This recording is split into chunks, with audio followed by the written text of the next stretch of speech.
Et est-ce que, est-ce que le problème de diversité culturelle ne représente pas un, un hic avec l'identité?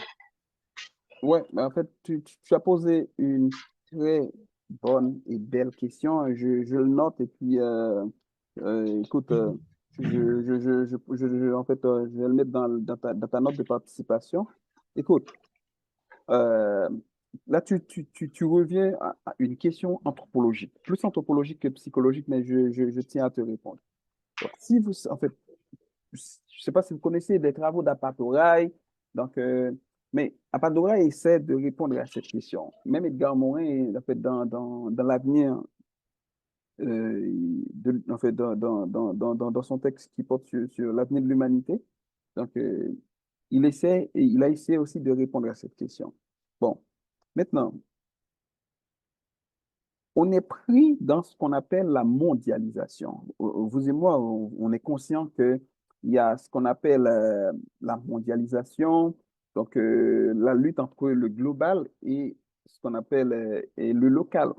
Donc, c'est-à-dire, en fait, quand on parle d'identité, donc on est pris là-dedans. Quand je dis on est pris là-dedans, c'est-à-dire il y a toujours de côté euh, ceux qui dominent, ceux qui ont le discours dominant, ceux qui ont la culture dominante, et de notre côté, ceux qui résistent à cette culture, ceux qui résistent ceux qui résistent en tout cas, à, à ce rouleau compresseur qu'est la mondialisation. Donc, il y a eu toujours aussi cette lutte. Mais maintenant, il faut comprendre la mondialisation comme un espace aussi qui permet aussi aux cultures aujourd'hui de se faire entendre, d'accord? Donc, les cultures peuvent s'imposer aussi, notamment à travers les réseaux sociaux.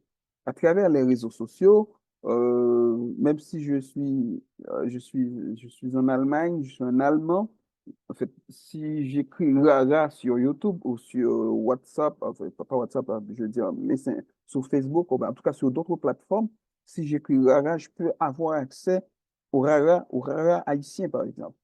Je peux avoir accès au Gaga, quelque chose qui ressemble beaucoup au Rara en République dominicaine, d'accord? D'ailleurs, qui ont été initiés en fait, la majeure partie par des Haïtiens aussi, mais qui ressemblent beaucoup au Rara que les Dominicains appellent Gaga.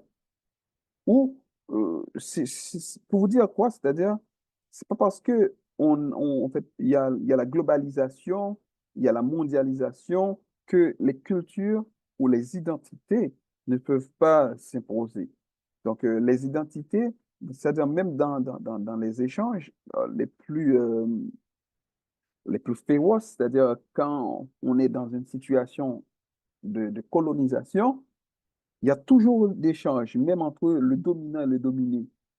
En fait, Francine Saillant, il nous dit qu'il y a toujours possibilité, par exemple, que les dominants, d'accord, écoute, ils se laissent influencer par l'identité ou par la culture des dominés. Moi, je pense que en fait, ce qui a été intéressant, c'est de se demander comment pouvons-nous, par exemple, en tant que, en fait, nous qui sommes généralement en situation de dominer, comment on peut se construire par rapport aux dominants. Mais le Rara est un exemple patent d'identité de Bossal. En fait, on va le voir, j'anticipe un peu. Donc, ta question me permet d'anticiper. Mais comment, par exemple, le Rara, d'accord, est une forme de résistance identitaire? C'est-à-dire, ta question, là, le Rara répond à cette question comme un espace qui permet à certains groupes, notamment les groupes marginaux, de s'exprimer et de faire entendre leur identité. Je ne sais pas si ça répond à ta question ou s'il y a d'autres questions. Est-ce Oui, que ça répond? professeur. OK. Oui, Oui, Novens. oui, bonsoir, Non. professeur. Merci pour l'exposé. Et c'est un très bel sujet. Alors, question par moi, il y a un double aspect. Premièrement, c'est identité. Est-ce qu'il y a un double caractère biologique et social? Mhm, Parce que, on va prendre exemple que l'on parle de un monde unique. Mhm. Ça veut dire, ce unique, c'est que et c'est pas un construit, c'est pas un construit, et c'est un aspect biologique capable de ça.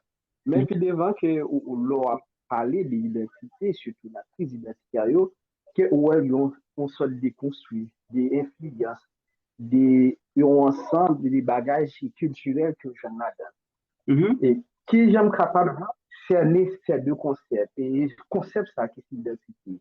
Non aspect biologique, culturel, ou du moins qui sont hybrides. Ça, c'est pour des questions. Non.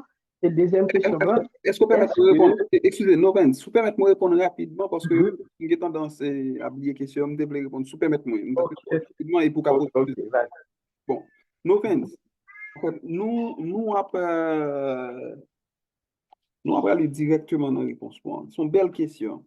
Mais là, nous parlons on nous prend un individu qui, dans votre maman, m'a répondu aux questions en bon créole, qui dans votre maman, Mhm. ou la REM. Oui, oui. Individu ça qui dans votre maman, ça veut dire, nous dit fœtus là, en fait, petit bébé ça qui dans votre maman. D'accord? Embryon ça.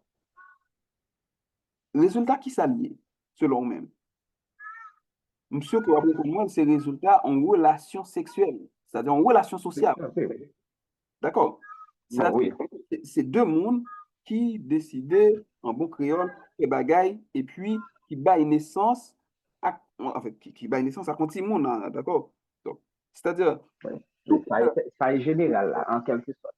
ouais, écoute, est-ce que sous cas, bon, l'autre façon, monde qui a fait pour commettre des mais ça me connaît, c'est que c'est In deux. vitro. In vitro. In vitro. Oui, Oui, mais écoute, ok, in vitro par exemple.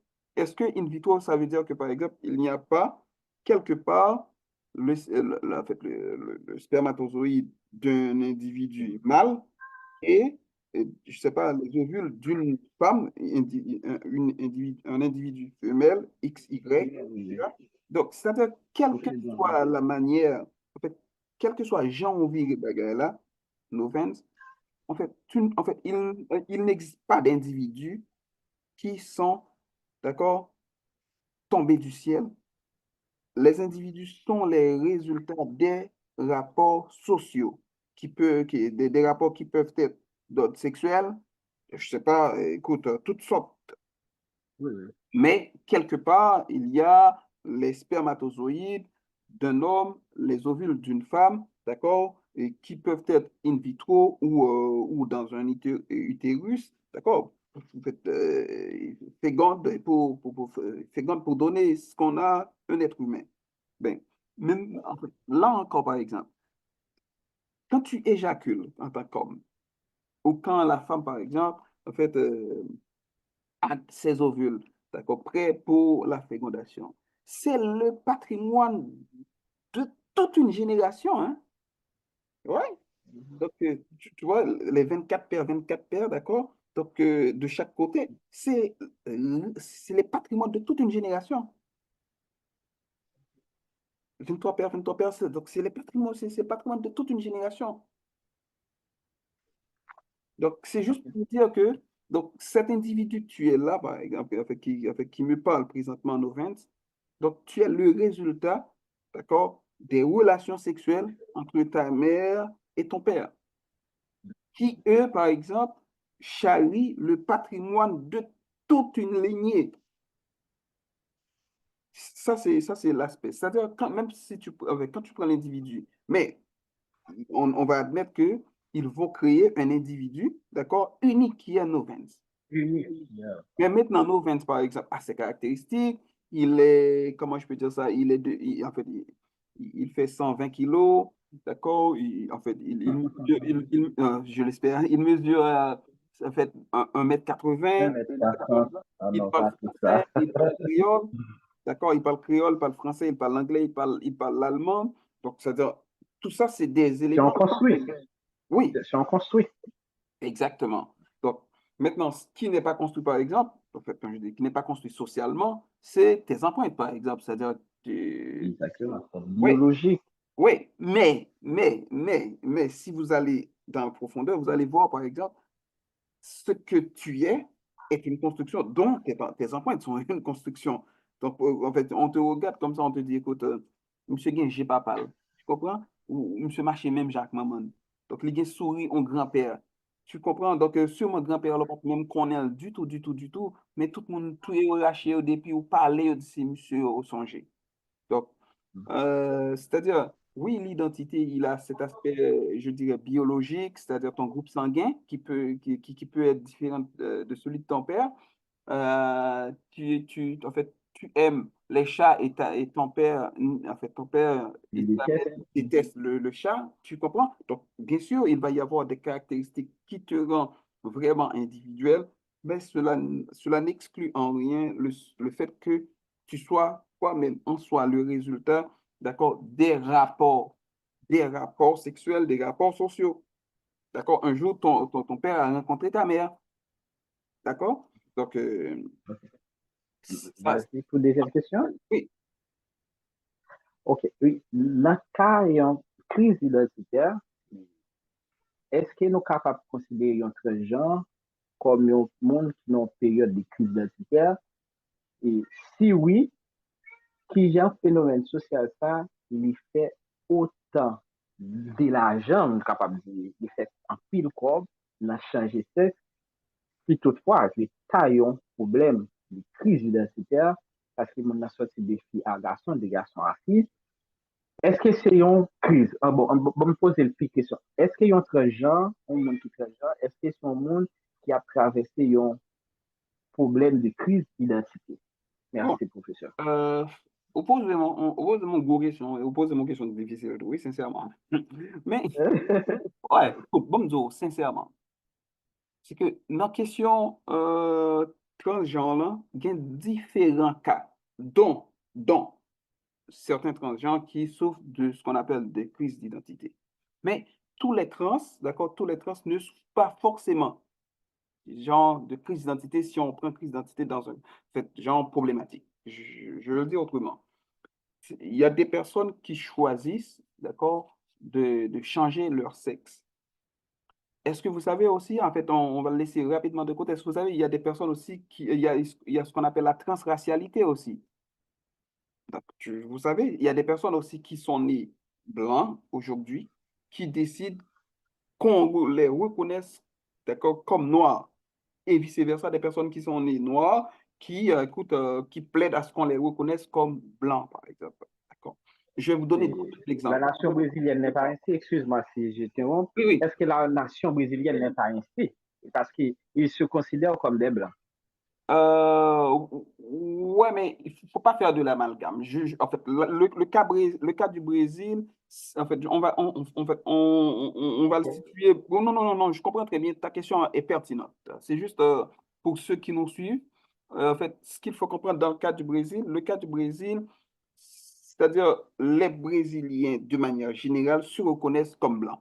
Donc, c'est je dirais, comme une posture anthropologique, d'accord? Ils disent, écoute, nous, on serait reconnus comme blancs. Donc, mais dans la réalité, vous savez que le Brésil est un pays très, très métissé, d'accord? Il y a beaucoup, beaucoup de Noirs, beaucoup, beaucoup d'Asiatiques. Donc, mais en grande partie, les Noirs, ils sont vraiment une grosse, grosse, très grande communauté. Et maintenant, et on peut pas forcément en fait, on ne peut pas le prendre pour une transracialité dans la mesure où il y a des Brésiliens qui sont blancs vraiment. D'accord? Il y a des Brésiliens qui sont noirs, il y a des Brésiliens qui sont métis, mais c'est une décision politique de choisir, de se considérer comme noir, d'accord, comme blanc par exemple. Bon, vous savez, dans le cas d'Haïti, c'est que les Haïtiens, quelle que soit votre couleur, écoute, c'est clair que vous êtes des nègres, des noirs. D'accord? Donc, c'est aussi une décision politique par rapport à à notre ascendance, d'accord? Écoute, par rapport à notre appartenance à l'Afrique. Bon. Maintenant, pour les transraciaux, c'est quelqu'un, un individu qui est né noir, par exemple, qui se reconnaît comme blanc, ou qui est né blanc, qui se reconnaît comme noir, ou qui se reconnaît, par exemple, comme coréen et qui était né caucasien, par exemple. Et cette personne peut aller jusqu'à faire des chirurgies pour pour qu'elle se ressemble réellement à un Coréen ou à un Chinois ou à un Haïtien, peu importe.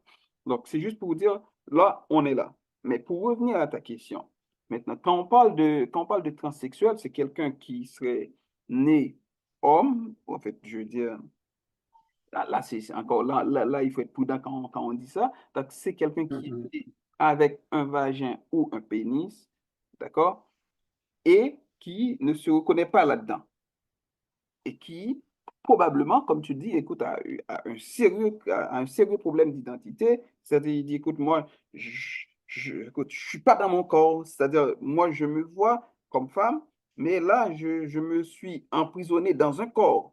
Ils utilisent beaucoup cette expression, c'est-à-dire se trouver emprisonné dans un corps dans lequel on ne se reconnaît pas, par exemple. Donc, mais j'admire aussi, Novens, il y a beaucoup de personnes qui ont eu des chirurgies, d'accord, qui ont changé leur sexe et après, écoute, ils retournent pour voir le médecin pour dire, écoute, non, écoute, moi, écoute, il faut me redonner mon vagin ou il faut me remettre mon pénis. Donc, parce que, écoute, là, donc, je suis désolé, mais je ne peux pas supporter ce que tu m'as mis là. Donc, mais c'est juste pour te dire, c'est compliqué, c'est complexe. Mais maintenant, euh, à dire que tout le monde souffre d'une crise d'identité, je ne le dirais pas comme ça, mais je dirais, moi, je crois, d'accord, j'avance comme hypothèse, il se pourrait bien qu'il y ait des cas de crise d'identité, de crise identitaire parmi ces personnes-là. Oui, je crois que il peut y avoir certains cas. Donc, mais en même temps, je crois qu'il est important de le dire aussi. Donc, la question de LGBTQI+, etc. D'accord? En fait, il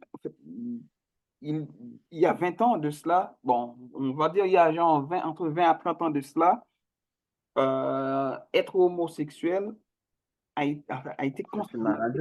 a été considéré comme une maladie. En fait, OMS l'a déclaré. ouais, regarde, non seulement dans le DSM 2, 1, 2, par exemple, les premiers DSM, c'était considéré comme une maladie écoute, mentale. Bon, D'accord.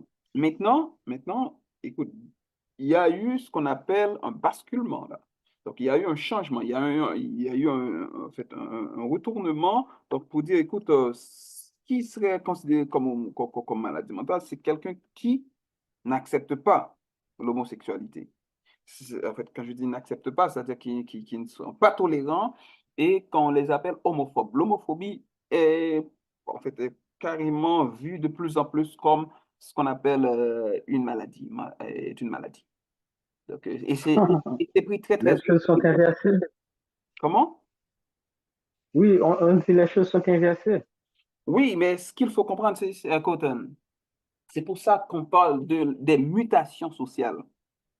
Quand on parle des mutations sociales, c'est-à-dire il arrive des événements, d'accord? Il arrive qu'il y ait des mouvements au cours de l'histoire qui fait que il y a des changements qu'on ne peut pas forcément expliquer. On peut faire des recherches pour mieux les comprendre, pour les expliquer, mais qu'on ne peut pas expliquer genre, comme on veut. Donc, mais oui, tu as raison. Donc, il y a eu un gros changement à travers le monde, bon, notamment à travers en Occident.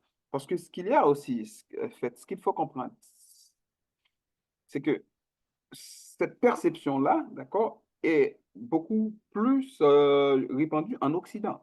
Ça ne veut pas dire que, par exemple, dans d'autres sociétés, quelle que soit la société, là, il ne peut pas y avoir d'homosexuels, parce que c'est juste une question d'orientation sexuelle ou de ressenti, en fait, de ressenti, d'accord? Donc, mais chaque société a une manière aussi de concevoir certaines choses, par exemple.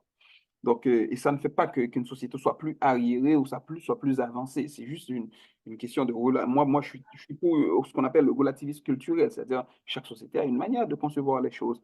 Par exemple, au Canada, donc, en fait, on peut même, genre, dire qu'on veut avoir une relation avec un chien ou un animal, d'accord? Donc, écoute, dans certaines sociétés, on peut se permettre de se marier avec un animal, par exemple.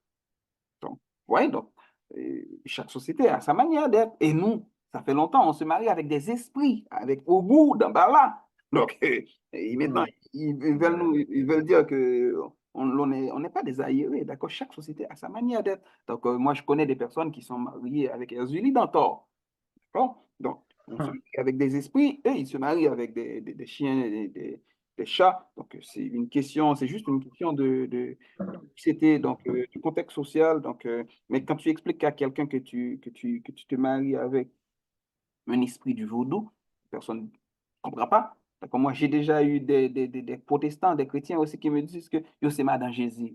Oh, sérieux, je comprends pas, je comprends rien dans tout ça. Donc, mais, mais, écoute, la personne, écoute, c'est clair dans sa tête, c'est Jésus qui marie. Bon, tu vois, c'est des questions de conception. C'est pour ça que la religion, donc, en fait, il faut éviter d'en discuter. Donc, si on n'a pas un discours plutôt, genre, mesuré, critique aussi, mais un peu plus construit, scientifiquement construit, moi, je préfère ça. Donc, mais écoute, est-ce que je peux continuer ou il y avait eu d'autres questions? Oui, professeur. Allô? Oui, Bertin, Oui, oui, Bertin, tu es de retour. oui. Professeur, par rapport avec le dernier élément sorti là, est-ce que les cas des questions identité, on a dit non façon large, on a parlé de identité en peuple ou bien identité haïtienne, là, est-ce que il y a un ensemble d'éléments clés qui t'a fait te parler de identité dans le tout un peuple? Parce que Ah, là, on sorti une question religion, et me pense par rapport avec ça, on dit qui pour la religion il y a une question identitaire et par rapport avec un sujet, me pense côté. Il même parler de si ou pas haïtien, comme si ou pas dans vaudou, etc., ou pas haïtien, quoi. non, bon, moi, je pense que je suis actualité yo. Moi, ça, mais c'est comprendre que gagner tout, les gens, ils extrapolent, ils en font trop, à mon sens. Mais moi, ce que je comprends, de ce que je comprends, c'est que il y a ce qu'on appelle des marqueurs d'identitaire. Les marqueurs identitaires, donc, dans toute société, il y a des marqueurs identitaires. Donc, maintenant, et les marqueurs identitaires ne veut pas, en fait, ça ne veut pas dire pour autant que, par exemple, tout le monde s'y adhère. Tu comprends? Donc, bon. Mais c'est des marqueurs identitaires. Quand je dis c'est des marqueurs identitaires, c'est des marqueurs, écoute, qui caractérisent la majorité aussi. Bon, on va le dire autrement. Quand on parle, en fait, mais vous ne me laissez pas de rentrer dans le PowerPoint, mais vous allez voir que, en fait, quand on parle d'identité en Haïti, il y a tout un complexus. Donc, si vous me permettez, donc, je vais le dire rapidement. Donc, il y a ce qu'on appelle, quand je parle d'identité, moi, donc, je vois trois piliers, trois piliers, trois piliers. Donc, ces trois piliers, ces piliers sont la langue créole. La langue créole, le vaudou, d'accord? Et ce qu'on appelle la révolte. Donc, pour moi, ces trois piliers sont fondamentaux quand on parle d'Haïti, d'Haïtien. Donc, maintenant, ça ne veut pas dire pour autant que, écoute, si vous ne parlez pas créole, vous n'êtes pas haïtien, ça ne veut pas dire ça. Non, non, non, je veux dire que c'est des marqueurs identitaires. D'accord? C'est-à-dire, c'est des choses, ces choses-là, ces trois choses-là participent de notre conception du monde, de notre vision, la manière dont on se regarde. D'accord? La manière dont on regarde les autres, la manière dont on se positionne. D'accord? Il y a toujours ces trois éléments qui entrent en ligne de compte. Notre langue, d'accord? Le créole qu'on a créé, le vaudou, d'accord? Qui est la religion de nos ancêtres, et pourquoi pas la révolte, d'accord? Qui fait partie de ce qu'on appelle notre identité. Haïtien toujours mettait 1804 devant et bah, ça pas jamais fait l'Occident content. D'accord? Donc, maintenant, est-ce que ça veut dire que si on haïtien, par exemple, n'est pas pratiquer vaudou, ça veut dire pas haïtien, mais non, ça n'a aucun sens. D'accord? C'est comme par exemple, à Québec, la poutine est, comment je peux dire, est une spécialité québécoise. Quand on parle de Québec, on parle poutine. Mais si, en fait, il y a des Québécois qui ne mangent pas de la poutine, d'accord? Donc, c'est juste pour vous dire que euh, c'est des construits. L'identité, c'est un construit. Donc, maintenant, quand on parle du vaudou, il ne faut pas voir seulement la pratique vaudou. C'est ça, c'est ça ce qui est intéressant. C'est-à-dire, quand on dit vaudou, il y a d'abord la religion, il y a une religion. Bon, si on peut l'appeler comme ça, moi, je préfère dire une spiritualité qui est vaudou, c'est-à-dire notre conception dans le monde, comme géant dans le monde, comme celui qui a mis fin au système esclavagiste, colonialiste, impérialiste. D'accord? C'est une pensée vaudou, ça. Mais le problème qu'il y a, c'est que d'un côté, on a un groupe de personnes qui essaient de... il y a d'un côté en fait, un groupe de personnes qui essaient euh, de défaire, en fait, d'enlever Dieu dans le vaudou. C'est très méchant. Donc, c'est-à-dire enlever Dieu dans le vaudou, hein, en fait, sauf que par exemple, ça s'appelle Holoum, donc ça a un autre nom, mais tout comme par exemple dans l'islam, ça s'appelle Allah, donc dans d'autres religions, en tout cas, ça peut prendre d'autres noms, Jéhovah, Allah, Elohim, Olohum, peu importe. Mais on ne peut pas enlever Dieu dans le vaudou. C'est faux. Il y a un Dieu dans le vaudou, d'accord? Et si vous lisez la prière de Boukman, vous verrez que, par exemple, nous, les Haïtiens, d'accord, s'il y a un Dieu, si ça existe vraiment, selon les esclaves, bon, les esclavagisés, selon nos ancêtres, selon ceux qui sont libres, qui sont devenus libres, les premiers Haïtiens qui sont devenus libres, le vrai Dieu, d'accord, le vrai Dieu, c'est le Dieu des Noirs. C'est ce Dieu en fait, pour reprendre Boukman, qui fait la pluie tomber, qui fait le soleil lever, d'accord? Il dit que bon Dieu, ça a justice, a liberté. Et que bon Dieu, ça, par exemple, lui-même, comme il demandait noyau pour rejeter portrait Dieu blanc, doit être bon Dieu blanc lui-même livrer vengeance. Mais maintenant, si vous êtes chrétien aujourd'hui, c'est parce que aux chrétiens, par exemple, en même temps, par exemple, où est votre présence au diable? Ça c'est un autre problème, d'accord? C'est comme, par exemple, en fait, même étant chrétien, on ne peut pas être plus royaliste que le roi. Donc, on est chrétien, donc, mais en même temps, quelqu'un qui pense qu'on ne peut pas être chrétien et on ne peut pas être noir et être chrétien, donc moi, je pense que c'est... Écoute, on peut être noir, d'accord? On peut être haïtien, on peut être chrétien. Mais maintenant, c'est quel chrétien l'on est? C'est ça qui pose problème. Malheureusement, on a toujours été haïtiens, noirs et des chrétiens qui sont anti-nationalistes. On est des chrétiens, par exemple, qui pensent qu'ils veulent aller dans les cieux, ils veulent aller habiter avec Jésus, et ils s'en foutent de ce qui se passe à Cité-Soleil. Ils s'en foutent de ce qui se passe à Bel-Air, ils s'en foutent de la sécurité du pays. C'est des chrétiens, par exemple, qui veulent un visa pour aller s'installer aux États-Unis, qui ne pensent pas que leur Dieu est capable de changer le pays. Donc là, la chrétienté, ça pose problème. Mais en soi, est-ce que c'est la chrétienté qui pose problème ou c'est nous les Haïtiens, la manière dont on appréhende le Dieu, on appréhende les choses? Par exemple, on peut aussi reprocher au vaudou certaines choses, par exemple. Donc, et ce que, par exemple, beaucoup de chrétiens ont fait. Donc, mais le débat n'est pas là. Ce n'est pas le vaudou qui pose problème, ce n'est pas la chrétienté qui pose problème, c'est nous les Haïtiens.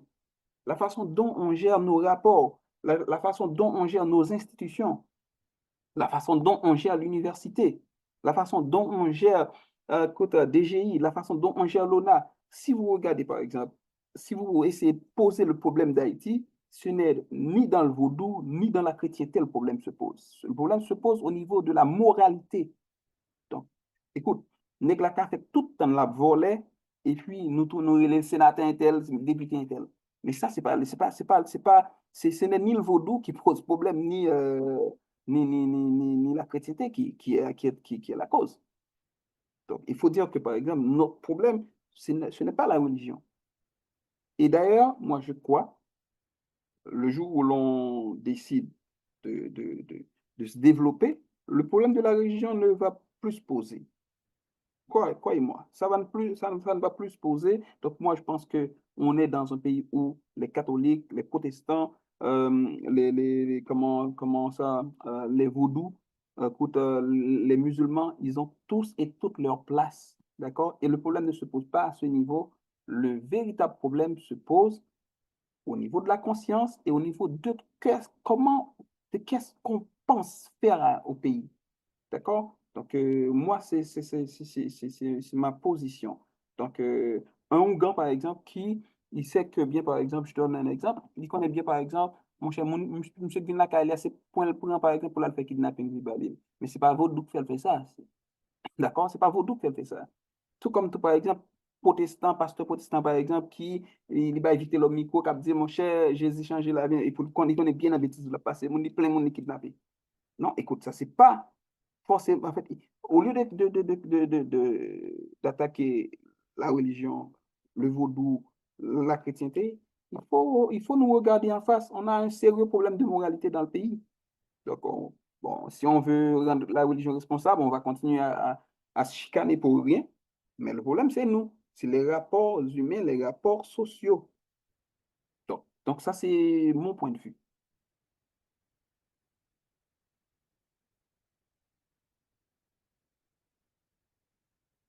Ça va? Ouais, ça a été très clair, professeur. D'accord.